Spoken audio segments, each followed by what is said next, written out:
Hi everyone, so my name's Connor and welcome back to another session of another bonus brunch session. And we've got Sarah and Angela here with us today. So we're just going to be following on from our last fitness brunch, talking more about your mindset and how that works well with your fitness and how you can actually incorporate these tips and tricks into your daily lifestyle to inspire and encourage you on your fitness journey. So yeah, we're just gonna have a chat and talk more about what went on last week, answer a few more questions, and get to know Angela and Sarah a little bit more. Before we get into that, just a little bit from me. So I'm Tola McCauley. I'm the owner and founder of TMacLife. It's a health and wellbeing company, and we specialize in sports therapy, personal training, and then of course these amazing monthly female fitness brunches that are here for women across the globe as we're online. So yeah, I'm going to pass you over to Angela. She's going to tell us a little bit more about herself, what she does, and other fitness interests that she's involved in. Go ahead. Yeah, hi. Thanks for having me back. Yeah, so just to recap, my name's Angela, and I am a business and personal coach. So sort of coaching people around all things to do with their life. A lot of what I've done recently over the last year with lockdown has been related to career transitioning and just general direction in life. It seems like this year has given people a chance to kind of sit and reflect and take a minute to take stock. I also run training and workshops. So I'm a trainer and facilitator as well. So my training and workshops are mostly around sort of how you can harness and master your habits and your mindset. I also do teach non-contact boxing. I do some freelance work with a boxing charity. So yeah, I teach non-contact boxing at the moment to when we get back into schools to a group of girls, which is wonderful. And yeah, other than that, I'm an avid gym goer, anything sport, I'm always in there. So yeah, so that's me.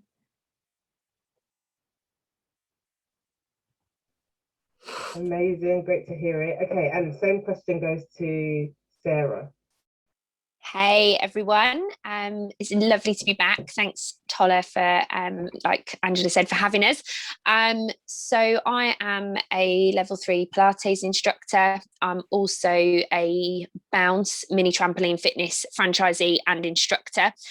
So mini trampoline fitness choreographed to music on your trampoline.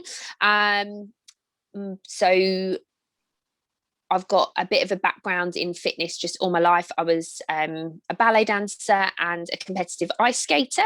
And I think that passion's kind of carried over into my adult life as well. I'm a big fan of CrossFit. I like to weight train maybe 5 times a week or so. And then my Pilates is really for my passion for that is for the core strength, the mobility, the flexibility, the mind to body connection, which I think is super important as well. And then Bounce is super fun, high calorie, loud music, like just super fun. It doesn't even matter if you're not doing it right. Nobody cares because you're literally burning your calories and just having a great time. So but I love a bit of everything really. You name it, I'll give it a go. Love a bit of yoga. Recently found a bit of a passion for the outdoors, like the wolf runs and things like that I never thought I would. So you name it, I'd like to give it a go, and find what works for me, and then what works for everyone as an individual for their fitness journey really. Yeah, that's amazing. Brilliant. So the last brunch was entitled Pumped Up and Powerful. So the idea is really just to give you the mindset tools to, get going, keep you positive, as well as give you a pumped up workout. I think sometimes we often forget that your mind is a major component when it comes to fitness, your fitness journey, your health and well-being lifestyle. So, Angela, what would you say are the most important things to think about, particularly when you're about to start something new, when it comes to fitness? Yeah, so I think sometimes people will use their fitness journey to help shift their mindset. So that is actually their transformation journey. But I think for a lot of other people, it's it's acknowledgement. Just the first step. I always say this, so if I feel like I'm a broken record, but it's always the first step has to be self-awareness of like catching how you're approaching your fitness, catching the language that you're using. My forgot to say at the beginning again, but with my business being called The Power of Words and You, the key focus what I work with people and their coaching is how to get out of their own way in the way that they're talking to themselves, because obviously your language that you use is what formulates your thoughts and your mindset, and then that is directly precipitating your actions. So that will impact how you act and in what way and how you approach it, how long you do something for. All of these things come from that element of mindset and the internal chat and dialogue that you have. So yeah, I just think a lot of it is about stopping and thinking, what language am I using when I'm going in to do some fitness? So for example, a lot of people be like, oh, I have to go to the gym. Such a simple word of have to makes it sound like a chore, something you might not want to do it, but you've already like ladened it with a weight of, oh, this is an extra thing I have to do. It's heavy. I'm just, when someone tells me I have to do something, straight away my reaction is quite petulant, is, oh, I don't want to do that. And when we're doing that to ourselves all the time, we'll have the drive. I want to be this type of person. I want to be the best version of myself. But then, we'll end up going around in circles. We'll be on it for a few months, and then we go back to maybe, slowly back to our old habits. And we're not a lot of the time clocking that actually it's our mind that's telling our body to stop. A lot of the time we're like, oh, I'm just not fit enough. I'm just, and obviously the fitness and strength and stamina improves over time, but it's your body can go for such long periods, even when you're not very fit, but it's your mind saying, oh, this hurts. I don't want to do this. There might be a lot of the thing is fear of failure, so actually let me quit before I fail, because then, I don't have to confront that fear. So yeah, I always say, just catch how you're talking to yourself. That is the most important thing. And I think not only that, making sure that we always talk, when we talk about fitness, about what we put into our body. We really focus on food and we focus on nutrition. So we're like, make sure that you're fueling yourself right. But we seem to not have the same conversation when it comes to our mind. Like, what are we allowing to enter our mind space? Our brain will always take in information it's receiving, whether you're consciously aware of it or not. So, depending on the narrative that you have about how you like maybe think about fitness and your approach to it, depending who you surround yourself with in your circle, I talk about that a lot, because, the people around us, they say you're an average of the 5 people you spend the most time with. So if you're surrounded by people who, not saying to drop your friends, but, if you're surrounded by people who are maybe like, oh, no, I hate the gym, I don't want to, I'd rather do something else, that's going to permeate into the way you think. And so it's just saying like, right, I'm aware of how other people are speaking. I'm aware of maybe what I'm ingesting through social media, maybe what I'm seeing on the news, or just, seeing through TV programs. Just being aware and then challenging and pushing back on things which you might have previously just subconsciously taken on board, that could be impacting how you go into your fitness. That was a very long-winded answer, but it was really interesting though. But with that being said, that's actually really good information, so thank you for that. So what would you say, this is for you, Sarah, actually, is that I think the 3 of us, we all kind of have fitness backgrounds and we kind of enjoy it, if you like. So going into fitness, we don't necessarily have the negative feelings that a lot of people might do. So they might feel like going to the gym, like you said, Angela, is a chore, or working out is a chore. But for me, it's like a sense of release. I usually enjoy it. I've been in different sports from a young age, from tennis to netball, running. So those type of things have been my thing, and those are the type of things I enjoy. However, so for example, Sarah, how would you say if someone wanted to start something like bounce, which is quite a different activity, just to get up and say, okay, I want to do bounce tomorrow, I just want to do that class. What would you say the benefits are, and what would you recommend someone that is thinking about starting something new? I think everything that Angela just said there about the mindset is obviously like 100%. I would say that you've got to just be willing to just give something a go and try something new that you maybe have heard from a friend or you've maybe seen online or whatever. Go and find your local thing and give it a go. If you don't like it, you've maybe lost an hour, you've maybe lost £5-10, whatever, and then go, cool, okay, maybe that wasn't for me, but I'll try something else. So don't be first of all scared to go and try something new that you want to do.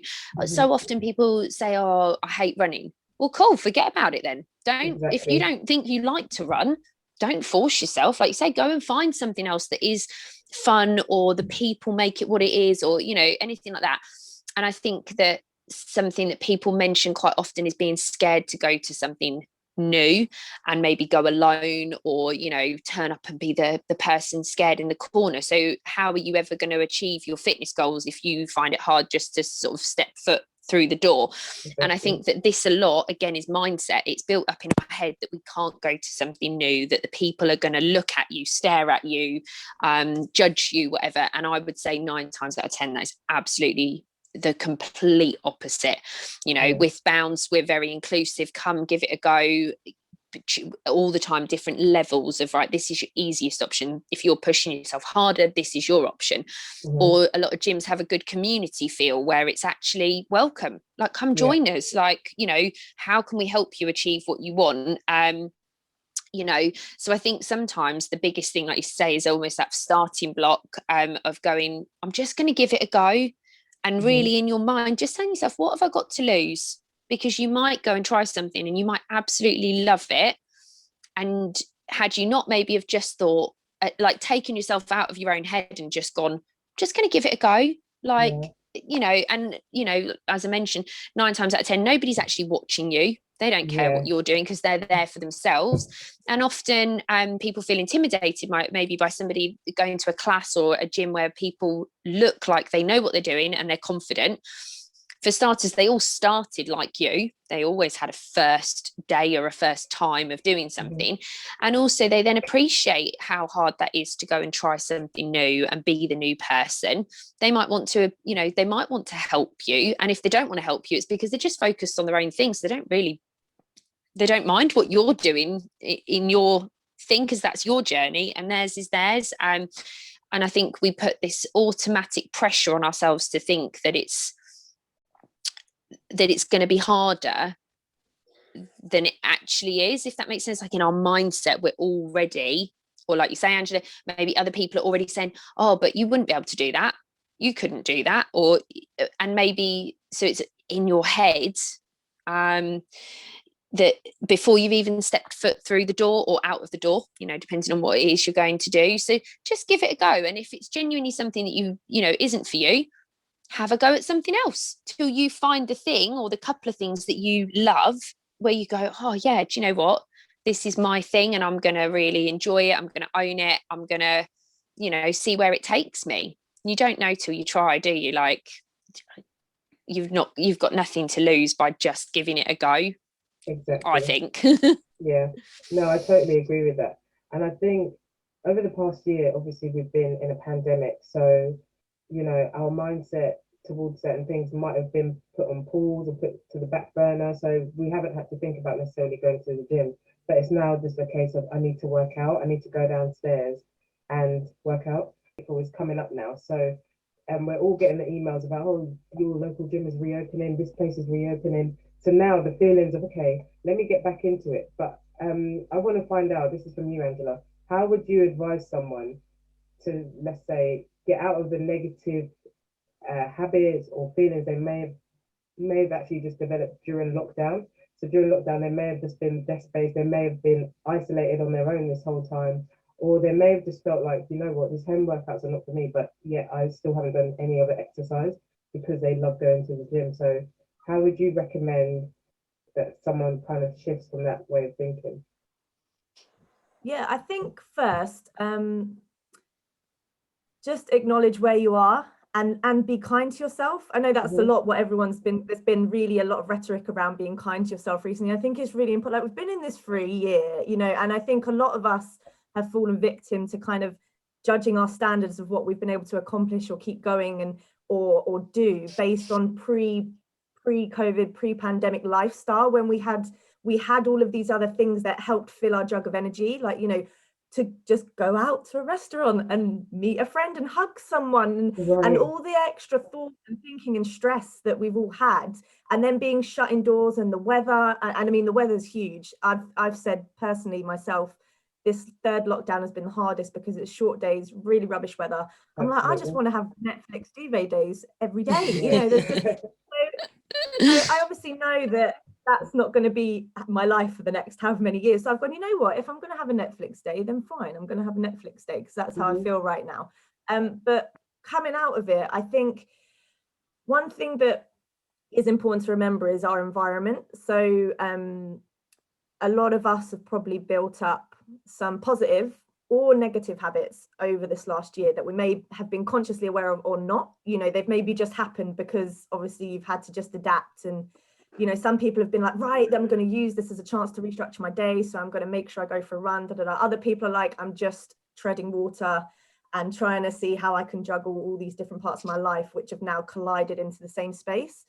And I think for some of it, a lot of our habits are related and our triggers to like start a habit, the cue of a habit that we have is related to our environment. So I think some of them will naturally fall away as soon as you go back into, for example, your office environment, because as soon as you go back there, the cues and the triggers for your behavior in that environment will be there. But I think it's looking at, right, I think that the issue with the deadline of 12th of April is just, it feels like, oh, it's like looming over all of us. And it just feels really like a bit of doom in a weird way, because like, oh gosh, I feel like there's that other deadline that I'm not going to meet, and I just don't need this additional stress in my life. And I think what's important is just to be focusing on small steps. We generally, as humans, we seem to do a lot of all or nothing thinking. We're like, right, I've just got to be on it. I've got to be the best me, like the fittest me by the 12th and ready to go back in. Why? You know, actually, why don't we just focus on a small step and acknowledge the small wins of doing that consistently? That's the key thing. Like as humans, we have to have that immediate reward. We look for like immediate gratification. And if we don't have acknowledgement of the reward that we're getting by even acknowledging, hey, I did something today and I feel good about it, then it's going to feel harder just to kickstart that into a longer habit. So yeah, I feel like acknowledging how you're feeling is the first step, and not putting yourself under that pressure. Like the gym's open on the 12th, great. For the people who are literally wanting to smash the door down, go for it. If that's not you, that's fine, you know, and it's being okay with that and being like, you know, as Sarah said, you're on your own journey. So it's just looking at your lane and what you need at what time. So that's kind of what I would throw in there. I'm really intrigued with that, because you know what, it actually kind of just spoke a word to me, because it's like I'm here trying to get fit and do this all by the 12th, and why really? What is my reason behind that? Because if Boris had said, okay, well, gyms are not opening until May the 7th, then I'll be going towards that date. But at the end of the day, it doesn't matter if, you know, I come out of lockdown looking a certain way, because it's my journey. Like you said, it's still just April for me. At the end of the day, my body doesn't care whether it's before or after lockdown. I'm still on the journey. So I think that's a very good question. Just ask yourself, why are you doing what you're doing, and why are you working towards that particular thing? So yeah. I would also just jump in quickly and add to that, when I mentioned about what are we feeding our minds with, you know, especially Instagram, I'm on it quite a lot. And, you know, the way that things are packaged to us, that's sometimes it's sitting and being like, where am I feeling the pressure from? And is it a valid, you know, is that valid? Like, no, I'm following people that are influencers. I don't know these people, but and they're putting up their best versions of themselves, you know, because obviously they're pushing their brand. But when you sit back, you're like, I'm sure that, you know, a lot of these people are not doing what they say 100% of the time, and that's their journey. And if they are, great. But, you know, I can use it for inspiration, but I shouldn't be holding myself to that marker and being like, oh, if I don't meet that, then I'm going to kick myself. Exactly. Why? That's just self-defeating, you know? Yeah. I think it's also often with stuff like that you forget that actually that's their job. Like maybe they don't do anything else. Maybe they're not holding down a 40-hour, 50-hour office job at the same time as trying to get in the gym or get out for a run or whatever. So often you see those people, and it's not a fault in those people, like it's their job. And if they weren't trying to influence and look the best, you'd be like, well, you're rubbish at your job as such, as an influencer, if you're not, being your best as such. But if you're somebody that works a 40-hour week, and maybe you've got a partner, maybe you've got a couple of kids, maybe you've got a dog, maybe you've got parents that you support and care for, like your own mum and dad that you maybe support, or anything like that, and then you're like, cool, I'd also like to look like a fitness model, but I can only train 1 hour 3 days a week, if that may be for some people, then you're never going to look like that person that their job is 40 hours a week to look and be that way. Like, that's their actual job, and and that's not our job. Our job is to do our day job, whatever that might be, and then to like use your health and your fitness to boost your life, whether that's the physical side of it, being strong, flexible, mobile, that kind of thing, through to your mindset, that it's a good thing for you mentally and emotionally to do the exercise, whatever that might be. So I think sometimes we forget that the people we look up to often on things like Instagram and Facebook, that's probably their only job. And I don't mean that horribly, but that is their actual job, to look and be that way. And your job is to be an office administrator with 3 kids and a dog and a husband or a wife or whatever. And then you, somewhere in around that, you might fit in some fitness. So it's a different world, and we can't get that confused. And I say that from personal experience. I have to remind myself that all the time. I think. I totally agree. And a couple of points I want to make from that is that with Instagram, it's kind of like watching the red carpet. So you can't compare, like, everyone's in their best gown, their best makeup, looking great. But that's like constant on Instagram. So that's like you comparing, I don't know, like a major award ceremony and your day-to-day life, and being like, why don't I look like this? And why haven't I got my gown? I need to get a gown. I need to get this. I need to get that. But you're like, that's not your reality at the end of the day. And then with that as well is that I know a lot of us, especially when we're younger, or like, you're thinking about the aesthetics, you want to look good and you want to look like that, or you want to look a certain way to maybe the people you follow, and you feel like that might make you feel good, which it probably will to an extent. But I think your health, you need to look at it holistically, which is why we actually had Pumped Up and Powerful, because we know that it's not just the workout, it's your mindset, it's how you feel, it's how your attitude towards things as well. So I think we all need to kind of reprogram our mind when it comes to our health. It's not just about lifting the heaviest weight or running the furthest or the person with the perfect six-pack. It's your overall health. Like, how do you feel at home? How are you feeling at work?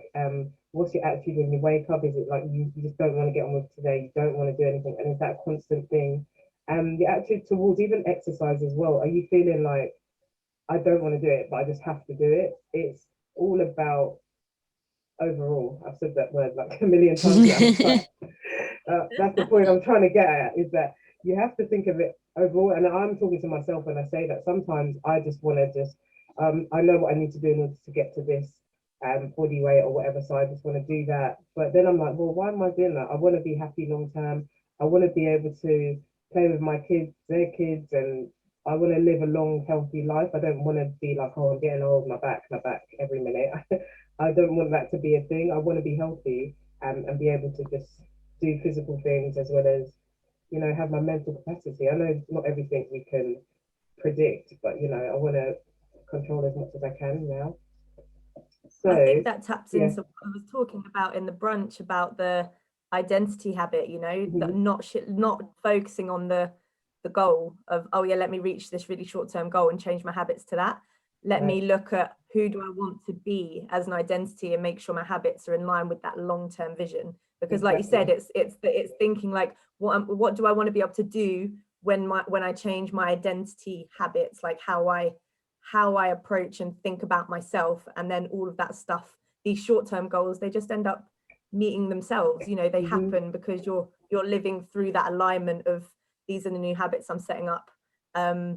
overall, you know, as opposed to I go to the, like I said before, you know, I go to the gym to lose that 1 stone, great, but when you've lost that 1 stone, then you just go back to your old habits because you hit that milestone. Whereas I am a fit and healthy person, or I'm a gym goer, you know, if that's your identity, then the habit is you'll consistently go, you know. So it's that distinction makes a big difference.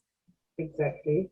And one thing I want to say about both of you is that you're both so positive and always full of good energy. I know you're not always like this, but every time I've spoken to you, you've always got great energy. And I even feed off that. Like, I feel like I'm a positive person, but anytime I've spoken to each one of you, whether it's together or separately, I always feel great every time I've left the conversation. I'm like, wow, that was so good. I feel like, you know, I've got some fuel from you, if you like. So I wanted to ask, how do you do this? How do you maintain a positive mindset most of the time? I know it's not easy because sometimes I know we've had meetings early in the morning, so it's hard to pretend on Zoom at that time. So how do you do that? I'll ask you first, Sarah. There's a couple of things recently, especially for me, that like through some personal stuff of my own that I've kind of worked on. So I would say that you have to remember that your mindset most of the time is a choice. So any time that I feel I'm faced with something that might be about to maybe take away my positivity, just giving myself a little check, a little awareness, like Angela mentioned earlier, and kind of going, right, what am I going to do with this feeling? Am I going to let it bring me down, or am I going to am I going to try and make it into a positive of some description? Because everything we do is a choice. Like the way we react to something, you know, to a situation that we're faced with or whatever. So just awareness, taking a moment to just sense check yourself and go, right, what am I going to do with this? It's my feelings, like owning that they're your feelings and your emotions, and kind of going, right, what am I going to do with this? So I think that's something that I've really identified with recently. And then I think from the other things that support me is reading some good self-help books, to, you know, like help my mindset, and also, you know, sitting at the end of the day or first thing in the morning, whatever, and reading 10 pages of a book literally is so good for your mind. It takes you away from the screens that we're all sat at a lot of the time, again, whether that's Instagram or work, whatever it is. And I think the people you surround yourself with, again, makes such a difference. Like if somebody, I'm not saying, like, again, Angela mentioned, don't go ditching all your friends, but if there's people in your life that maybe aren't, you know,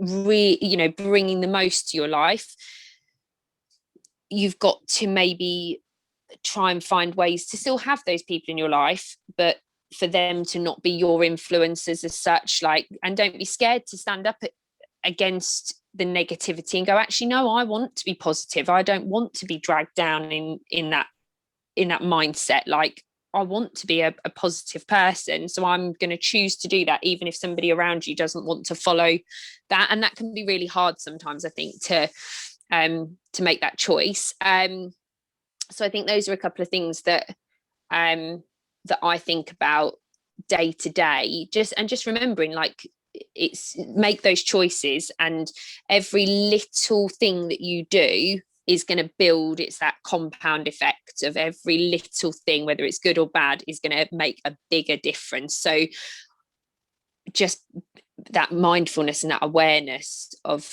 yourself, that you're in charge, like take that ownership and make those decisions to benefit what's good for you, not again what's good for Instagram or what's good for anyone else in your life. What do you want to achieve, and how are you going to get there? Like, and just, you know, those tiny little building blocks. It doesn't have to be one massive goal, or you don't have to bounce out of bed every day and go, oh cool, like I'm going to be super positive.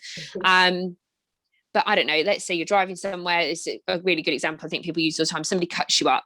Are you going to let that ruin your day, or are you just going to go, okay, cool, somebody cut me up, is everyone all right? Are we, you know, am I safe still? Cool, move on. You don't need to carry those loads with you of, oh, but someone cut me up.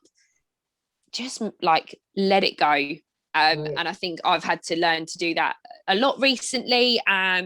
and things like that, then right, cool, that's gone, that's done. So I've got my energy and my focus on other more important things than maybe letting some of those little factors outside of your control affect you. Just let it go. And I think finally, sorry, like Angela, I'm sure you've got loads of stuff to add to this. I could talk about this all day though, because I think it's so powerful. It's really interesting. I read a book recently that basically said you have to be open to everything. Don't close yourself, as in physically, get tense about things, try and let that go.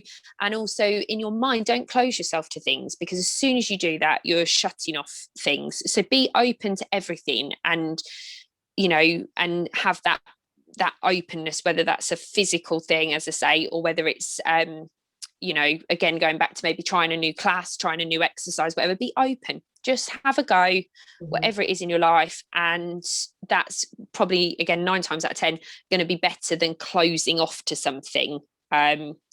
Just go for it. Just be open, and just and also, who wants to be a negative person all the time? Exactly. Nobody really wants to be that person. So if you can, pop a smile on your face, and make the most of what you have, or what you do. Who wants to be the negative person? It's just, I don't know, like, that's in my head. That's how I feel about it. And I really just love what both of you said about the people that you're surrounded by, because that is such a major influence. Like those are the people that influence your life.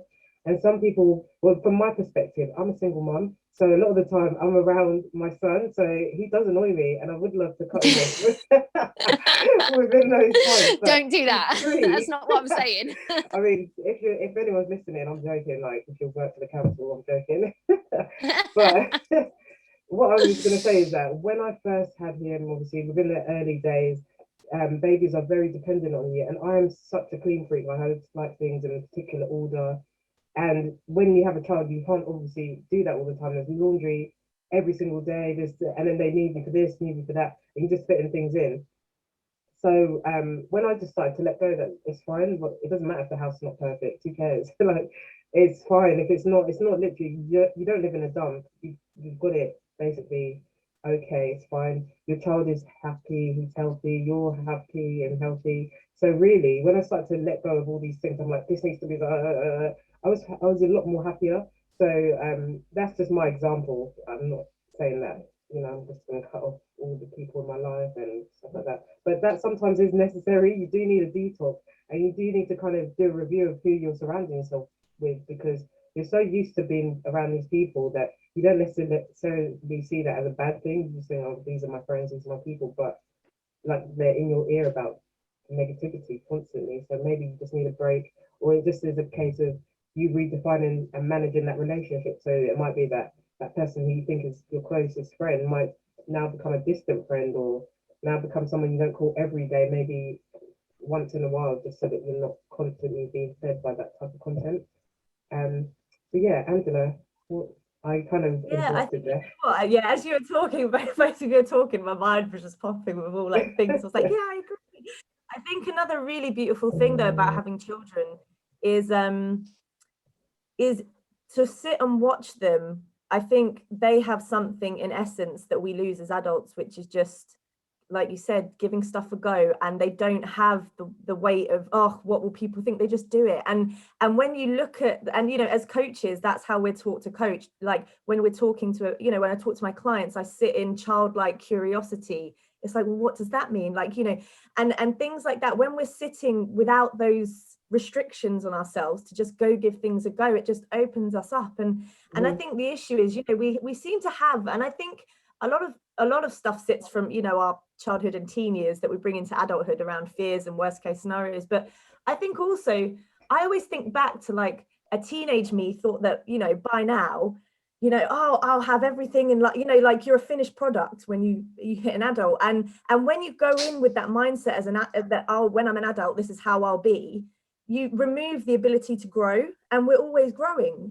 So I think a key way I try and look at with mindset is, if something doesn't go my way, okay, one of my my sayings, which I say almost all the time to myself and also to a lot of other people, is there's a positive and a negative. So, you know, maybe at the time it's not there, you don't want to choose to see it, and that's okay. Sometimes we have to go through feeling rubbish about something, or, you know, sometimes it isn't appropriate to kind of look at it from that angle. But sometimes when we've got distance, that can help us just look at something through a different lens. But with other situations, you know, like you said, Sarah, you know, you could be in a situation where something could really rile you up. And if you think, okay, that didn't go how I want, but what did I learn from it?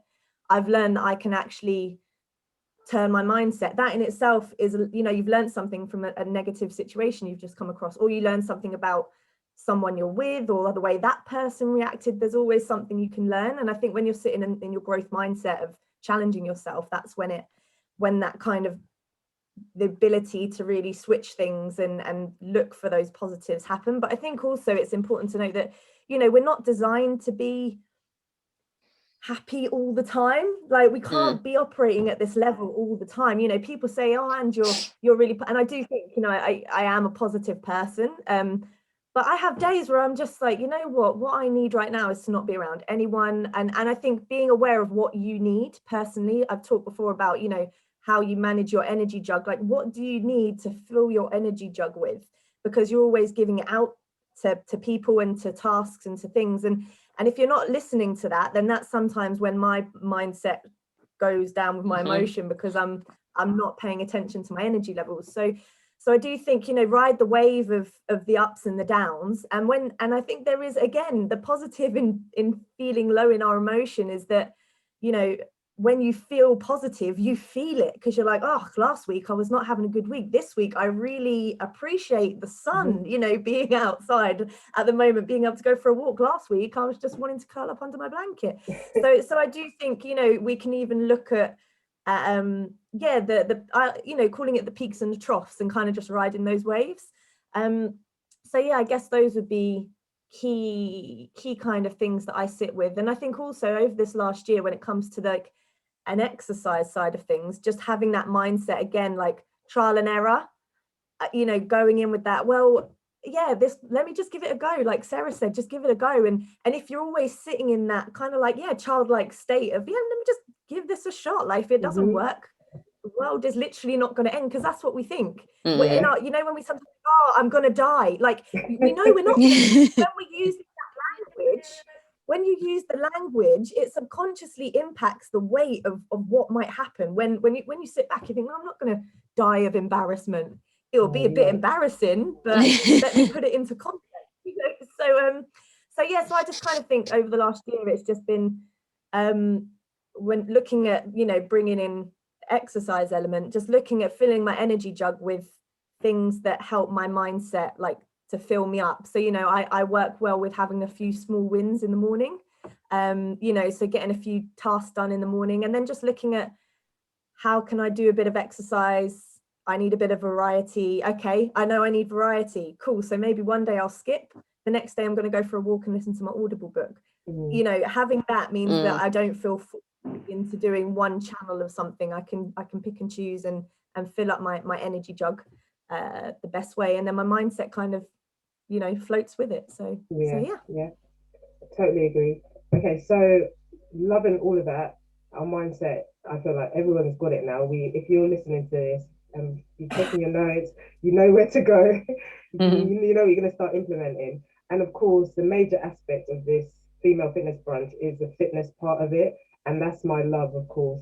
I love a high impact workout. I love stuff that just like releases my anger, the negativity. I just love high impact stuff, whether it's tennis, HIIT workouts, weight training. I just love it when it's like, that's the only way I can describe it.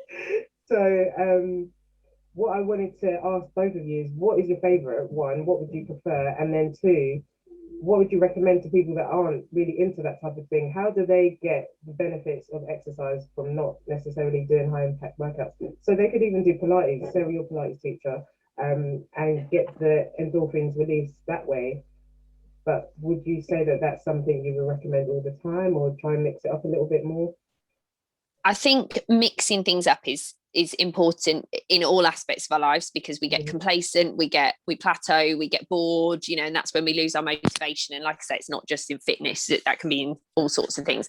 But I would say, I mean, I love both. Like, I can go from maybe in the morning doing a CrossFit workout where I feel like I'm literally about to pass out because they are the high intensity, and I love that. Like, I love the competitive side of it, but that's who I am. Like, it's from my childhood probably.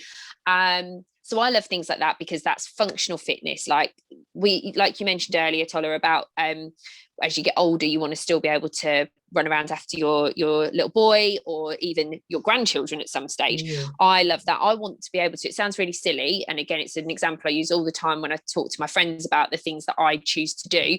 I want to be able, when I'm 70, to go and bend down and pick up my shopping bags. Like, I want to still be able to move my body. I don't want to be reliant on somebody else to do all those things for me. I want to be able to do it myself. So functional fitness for me is super important. Being like strong, not necessarily skinny, and I don't want a six pack, but I want to be strong. So that aspect, and the competitiveness, if you're a competitive person, go and find something that will allow you to do that. But then, for example, the Pilates is in a lot of respects the polar opposite.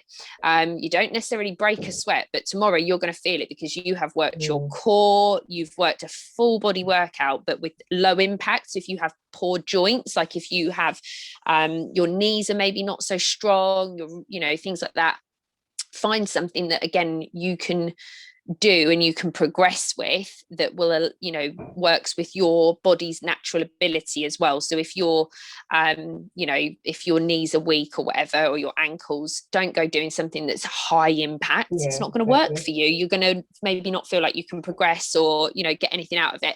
So Pilates, for example, is all about core strength, mobility, flexibility, and as I mentioned earlier as well, the mind to body connection, which is so important.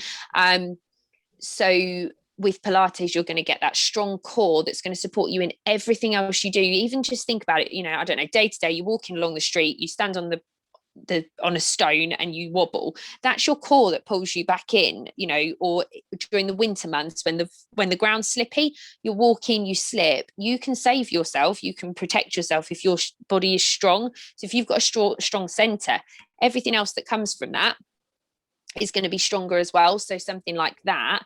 And I would say with both the Pilates that I do, with Bounce, with CrossFit that I do for myself, all of these things are scalable as well. People sometimes think that they're going to go into something that's going to be, you say, a HIIT workout, high intensity, and people think, oh, it's going to be too much for me. There is normally, again, 9 times out of 10, a way to scale everything. So this is your standard. And then if you're with a good instructor, a good coach, they're going to give you an easier option, and maybe even an easier option. And then they're going to give you a harder option, and maybe even a harder option. So somebody, hopefully, either if you're in a group, will be able to still do that, or one-to-one, give you those options to make it doable for you. So you can start right back here, and then you can progress like this, or you might go into it already here and progress from here. So find something as well that you maybe can set a long-term goal, maybe some little short-term goals as well. But you know, if you don't want to break a sweat every day doing a workout, then choose walking, choose Pilates, something like that. That's I say more gentle, like it's not the right word necessarily, and if you are competitive and you want to just break a sweat and you want to burn calories, choose something that's designed to do that. So pick kind of what works for you from that point of view as well. There's so many different things out there. Like, we're only talking about, you know, a handful of things that we have our own personal experience in.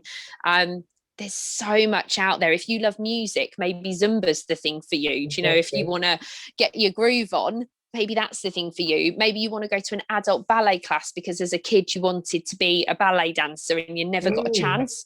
Go and do it now. Like, you know, why not? Like, there's no limit, there's no you know, and as I say, you can always scale these things to make them doable for you.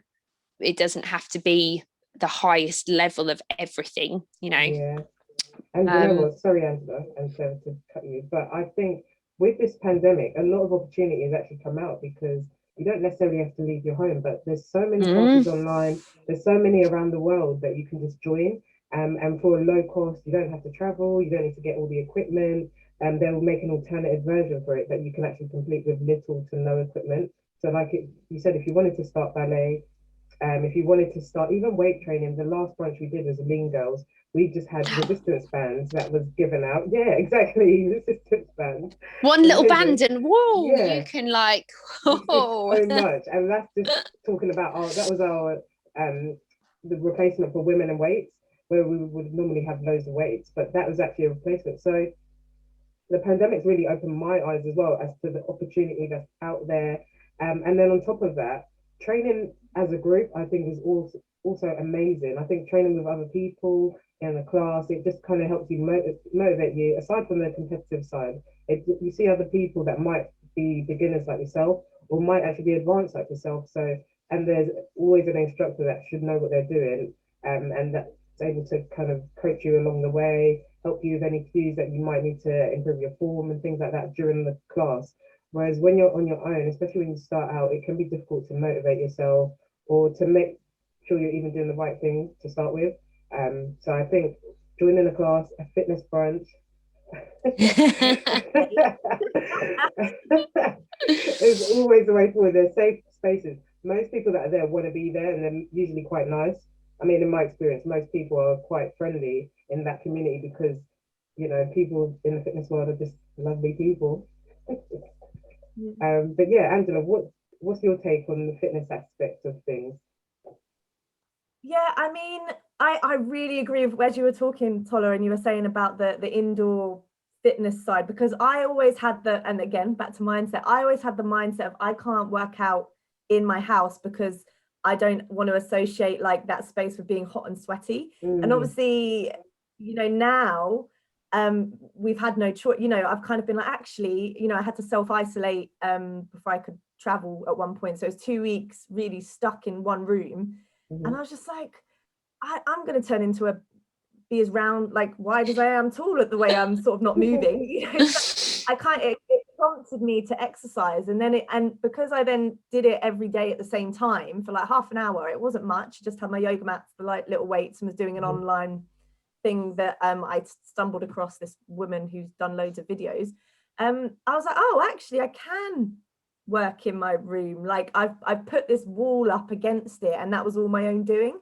So I definitely agree with that. And also the group thing, one of my friends I was talking to, and she's always like, how do you enjoy the gym? And I was like, I don't know, I personally like the metric side of things. I like with the weights that I can have sets and no weights, and that works for me. And for her, she's like, no, I have to like work out with people, but in a team environment. So like she then went and joined, I think it was a rugby team, like mixed rugby team. And she's like, it's kind of for her, she doesn't like to kind of notice that she's exercising. She kind of wants it to kind of feel like a seamless thing that's mixed in with a social. So I think kind of just tapping into what you said as well, Sarah, is kind of finding what fits and listening to people when they make suggestions. And, if you've never tried it, giving it a go, or if you tried it 10 years ago, maybe giving it a go again, because obviously, our tastes change and what we think we might have had a bad experience back then when we weren't trying to think about sitting in a growth mindset, for example. So we're like, oh, you did something, you're like, oh, I got injured, or it was rubbish and I'm never doing that again. Maybe it was not a great day for you. Maybe it wasn't a great instructor. Maybe it wasn't a great group. If you're still, why not just go give it another try? But yeah, I think for me, I've just picked up, I know, this, Tola, about me and my skipping. That was all self-taught. Awesome. I just thought, exactly, it came from an injury, actually. So it was kind of, again, positive from a negative. If I didn't have the injury to my leg, which meant I couldn't run on the treadmill and walking was boring, I just grabbed a skipping rope and started to practice, and I've got pretty good at it over the last few years. So he's really good. And yeah, I think one final thing, and I touched on just going for a walk recently, and I've realized, like, why do I not want to go for a walk? And in my mind, I'm thinking, like, I need to walk with a purpose. Like, again, it's understanding what drives you. And I can't walk to walk. I feel like I'm just wandering around, like lost. I walk to Lidl. That's where I walk. isn't great because then I'm buying some things that I'm like, I go there. Oh, that bakery when you go in the front door of a Lidl. Yeah. Oh. Those flipping croissants, man, every time. They So do. yeah, Oh, so I thought it was just me. Okay, good. Team effort.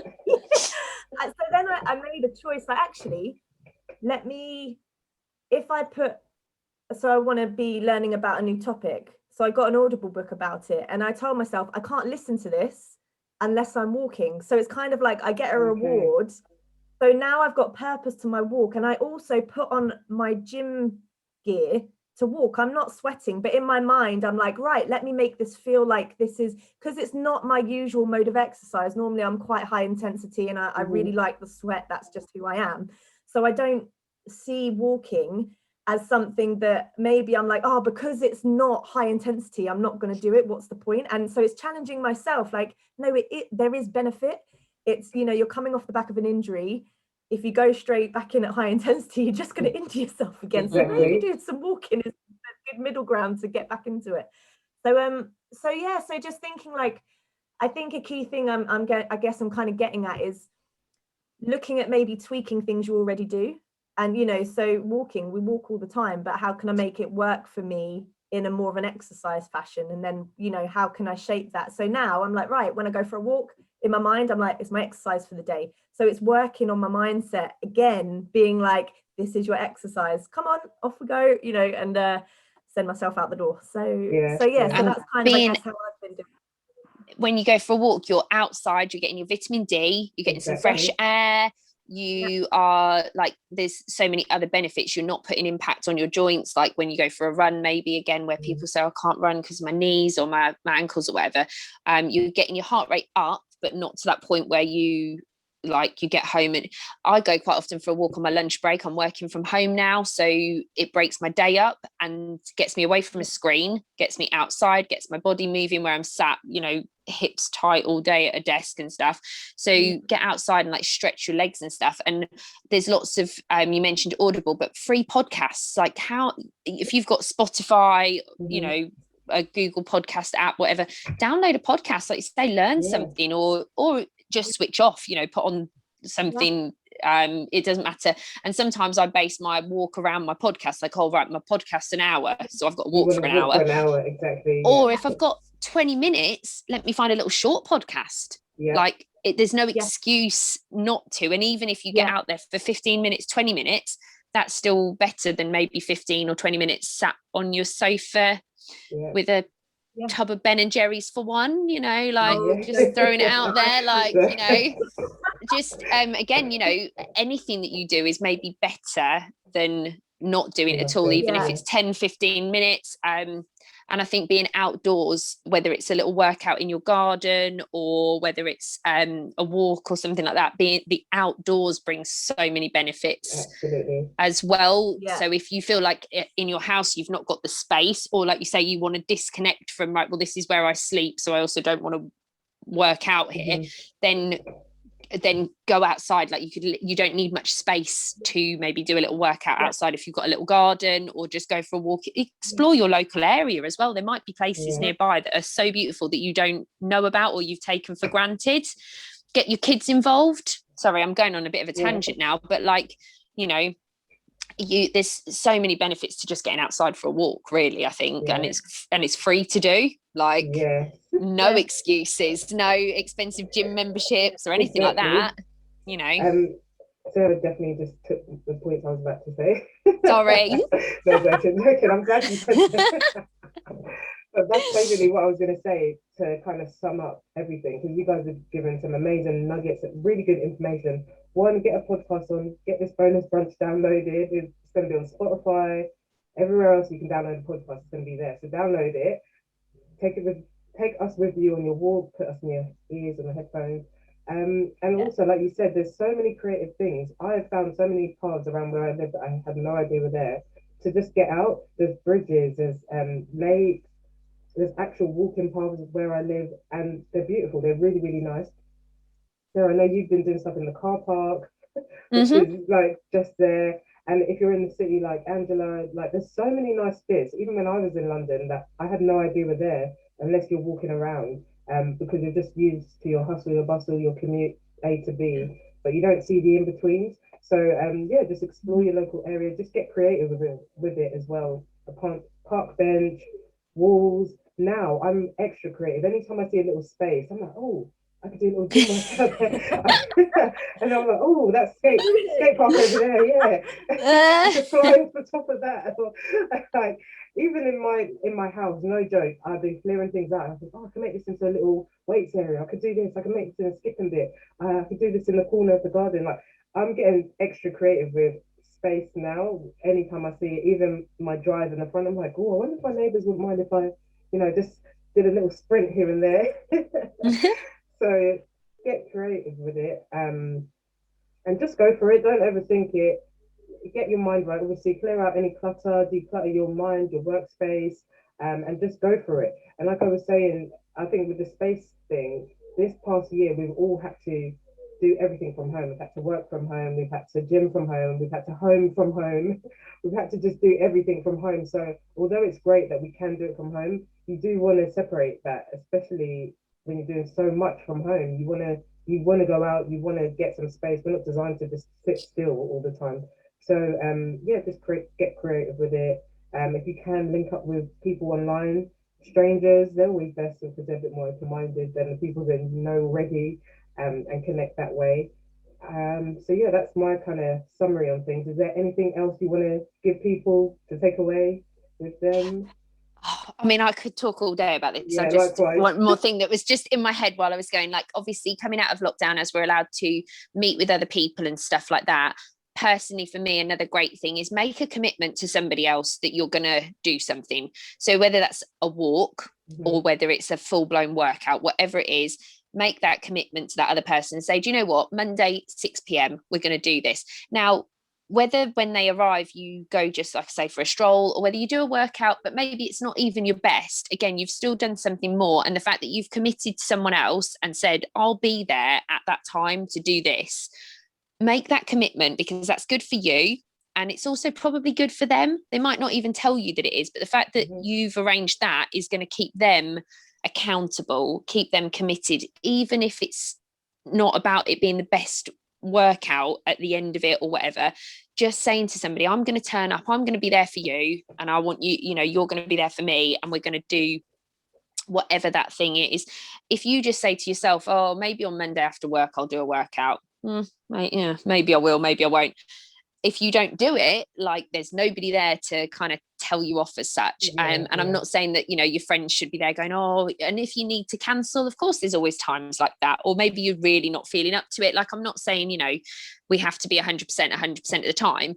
But again, the majority of the time, if you've made a commitment to meet somebody outside for a workout or a walk or whatever, or to meet them at your gym and say, I'll be there for that session or that class, you're probably more likely, I would say, to stick to it, because you don't want to let that person down and they're thinking the same thing.